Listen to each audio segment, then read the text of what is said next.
اس فتوے کا نام ہے نصرت الابرار، جو پرانی مکتبے ہیں لائبریریاں ہیں، یہ آج بھی وہاں موجود ہے۔ یہ صرف فتویٰ نہیں ہے، یہ اس لیے ہے کہ یہ اشارہ ہے کہ مسلمانوں کو کانگریس کے ساتھ شریک ہونا چاہیے اور کانگریس کے اس نظریے کو بدلنا چاہیے۔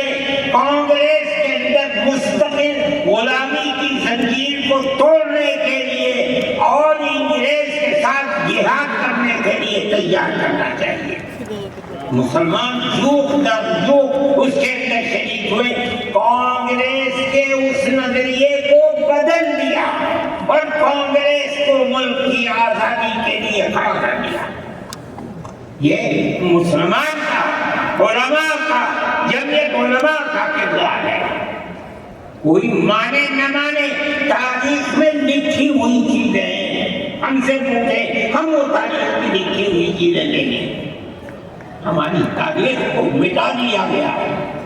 وہ طبقہ جو آج ملک کے اندر اسلام اور مسلمانوں کو دفن کرنا چاہتا ہے، وہ ہماری تاریخ کو دفن کرنے کے اندر کامیاب ہو گیا، مگر ہم کہتے ہیں کہ ہماری تاریخ ہے۔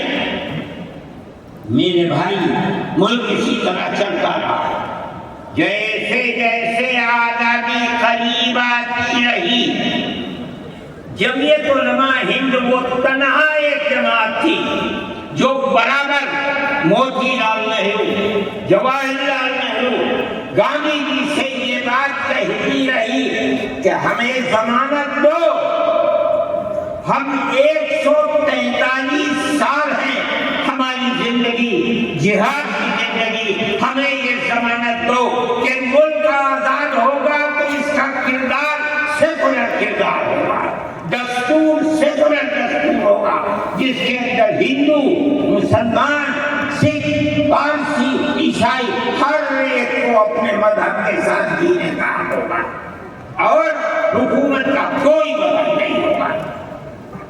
ہمارے پاس تجویزیں موجود ہیں، برابر ہمیں مفتی کفایت اللہ صاحب جو جمعیت علماء کے اس وقت صدر تھے، نام لے کر ان کے پاس موتی لال نہرو، گاندھی جی، یہ لوگ اپنی ورکنگ کمیٹیوں کی تجاویز بھیجتے ہیں، مفتی صاحب کرم فرما، مفتی صاحب یہ ہے کہ ہمارا ملک جب آزاد ہوگا ہم گارنٹی دیتے ہیں کہ ملک سیکولر ملک ہوگا۔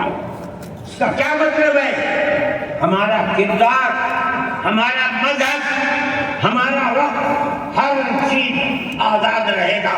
مسلمان جس طرح چاہے گا اپنی زندگی گزارے گا، اپنے مذہب کو سینے سے لگا کر زندگی گزارے گا۔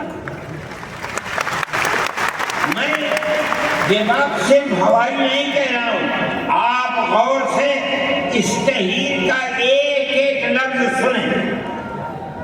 ہری پور ضلع سورت کا اجلاس عام جو 19، 20، 21 فروری 1938 میں 47 میں ملک آزاد ہوا، یہ اجلاس 1938 میں، اس سے بھی 9 سال پہلے، یعنی آج کے مقابلے میں 80 سال پہلے یہ اجلاس ہوا تھا۔ اس کے اندر تجویز کیا، ورکنگ کمیٹی نے 1937 میں اپنی کلکتے کی میٹنگ میں اقلیتوں کے حقوق پر جو تجویز پاس کی تھی اسے یہ کانگریس منظور کرتی ہے، اس وقت کی بات ہے،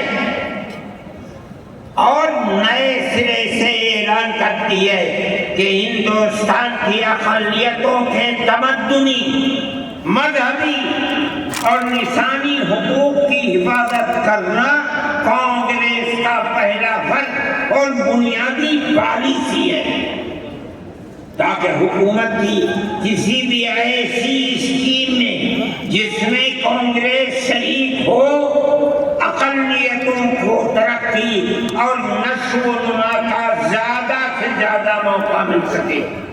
آپ الفاظ پر غور کیجئے، اور وہ قوم کی سیاسی، اقتصادی اور کلچرل زندگی میں پورا حصہ لے سکے۔ اس کے بعد اس بنیاد پر مسلمانوں کو مطمئن رہنا چاہیے کہ آزاد ہندوستان کی حکومت میں ان کا